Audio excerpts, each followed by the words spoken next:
Kamusta mga ka-Diskarte Chicks? Sana ay nasa maayos kayong kalagayan ngayon. At syempre, welcome back dito sa channel natin kung saan lahat na usapang love, relasyon at diskarte ay binabanatan natin ng real talk. Alam niyo ba kung ano ang isa sa mga pinakamadalas na tanong sa akin kapag usapang pag-ibig? Ka-Diskarte Chicks, ano ba talaga ang mas masakit? Yung niloko ka o yung iniwan ka? Kaya ngayon sisirain natin ang katahimikan. Pag-uusapan natin ang dalawang pinakamasakit na blow na pwedeng maranasan ng isang lalaki. Kung may pinagdadaanan ka ngayon o may kaibigan kang ganito rin, panoorin mo to hanggang dulo. Sigurado akong may mapupulot kang lakas at diskarte. Pero bago yan, i-comment mo muna kung taga saan ka para malaman natin hanggang saan nakakarating ang mga kwentuhan at chismisan natin dito sa Diskarte Chicks. At syempre, huwag mong kalimutang i-like ang video na to, mag-subscribe at i-hit ang notification bell para updated ka lagi. So, ready ka na ba? Tara, simulan na natin. Diskarte Chicks, isipin mo to, may karelasyon ka na ilang taon mong nakasama. Alam mo lahat ng routine niya, alam mo mga pangarap niya, kilala mo pamilya niya.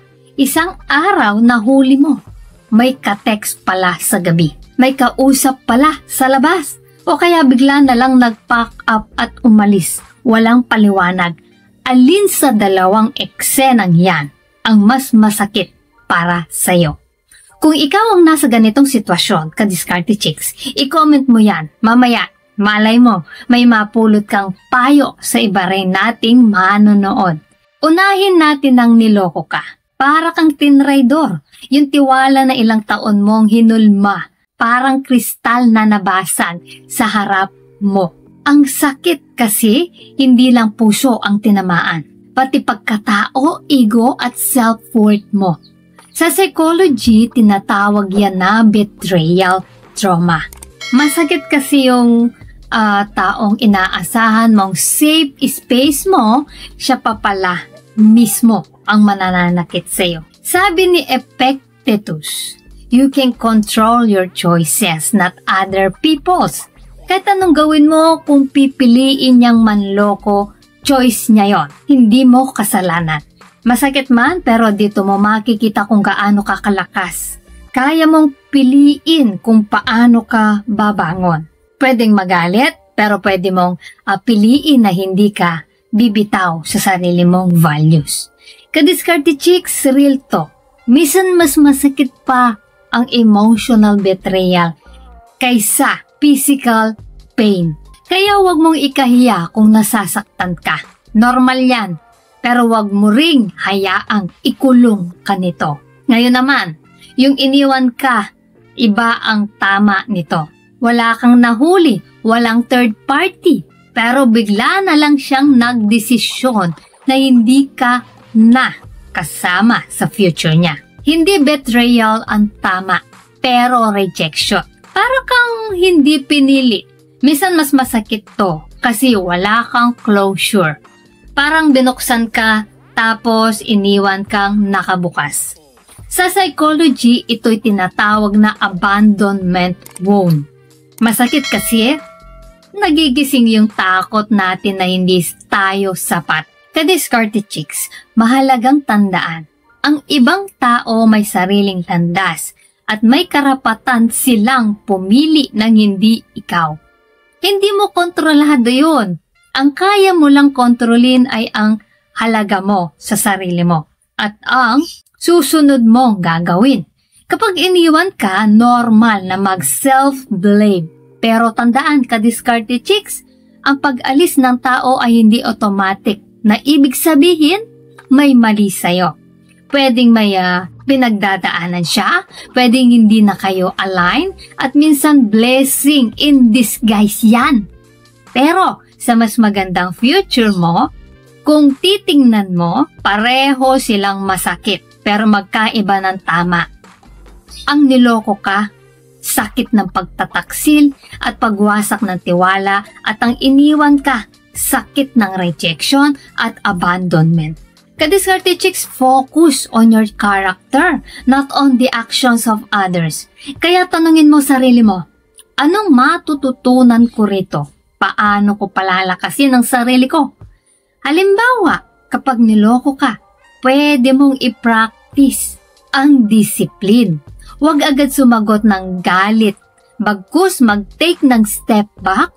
Kapag iniwan ka, pwede mong i-practice ang self-reflection. Kilalanin mo sarili mo, saan ka papunta, ano ang susunod mong gagawin. Kadiskarte chicks, tandaan mo to. Ang sakit dumarating para turuan tayo. Kung niloko ka, aralin mo kung saan ka naging bulag at paano ka magiging mas matalino sa pagpili ng taong pagkakatiwalaan mo. Kung iniwan ka, aralin mo kung paano mas lalong mahalin ang sarili mo at huwag gawing sukatan ang pagpapahalaga ng iba. Sandali lang mga kadiskarte chicks, bago po tayo magpatuloy, nakapag-subscribe ka na ba? Baka naman, i-hit mo na ang subscribe button. Ngayon na, as in now na, para mas marami pa tayong madiskarte yung pag-uusapan sa susunod. Guys, may 3 hakbang or steps na pwede mong gawin pagkatapos ng ganitong sakit. Number 1, tanggapin ang nangyari.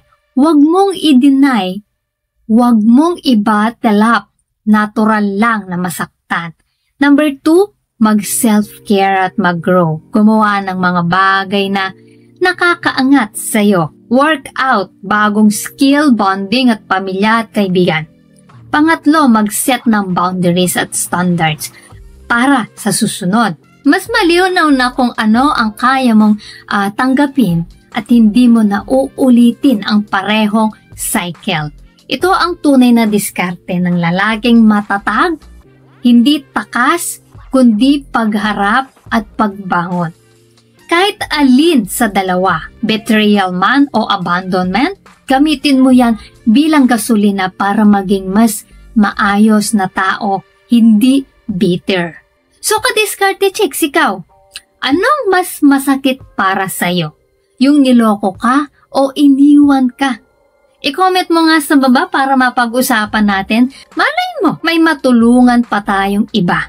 Kung may kilala kang kaibigan na dumadaan dito, i-share mo rin sa kanya itong video para matulungan natin siyang bumangon. So ayan mga kadiskarte chicks, sana ay may natutunan po kayo sa video natin ngayon. At syempre bago po tayo matapos, shout out sa ating mga masugid na tagapanood na sina Junaisa Haji Muhammad Cairo ng Lanao del Sur, Mindanao, Marvin Gonzalez from Pasig City, Candy Flower from Limay, Bataan, Harold Ian Ramos from Isabela, Blue Rainbow watching from Canada, Usapang Babae, John Lawrence Pude watching from Paris, Edgar Cantina watching from Cavite, Eliha Gamer taga Mindanao, Ronald De La Torre taga Occidental Bacolod, George Onciano from Antipolo City, Justin Soriano taga Aklan, Fernando Parejo ng Lanao del Norte,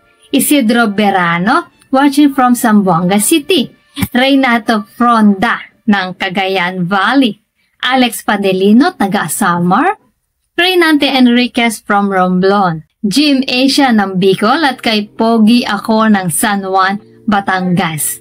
Guys, maraming salamat po sa suporta at panonood mga kadiskarte chicks. Dahil po sa inyo patuloy at lalo po akong ginaganahang gumawa ng mga content na makakatulong at makakaaliw sa lahat. Solid kayo mga kadiskarte chicks, at para naman sa mga hindi pa nasa shoutout, gusto mong ma-shoutout sa next video, i-comment lang ang hashtag kadiskarte chicks at sabihin ko anong topic ang gusto mo pag-usapan natin next. Kung nagustuhan mo ang video na ito ay huwag kalimutang mag-like, mag-subscribe at i-share ito. Comment down below kung sa mga tips na to ang na-experience mo na. So guys, this is Diskarte Chicks, your love mentor na laging nandito para sa mga diskarteng pag-ibig. Kita-kits sa next video. Maraming salamat sa panonood. Ingat kayo palagi. Let's spread love.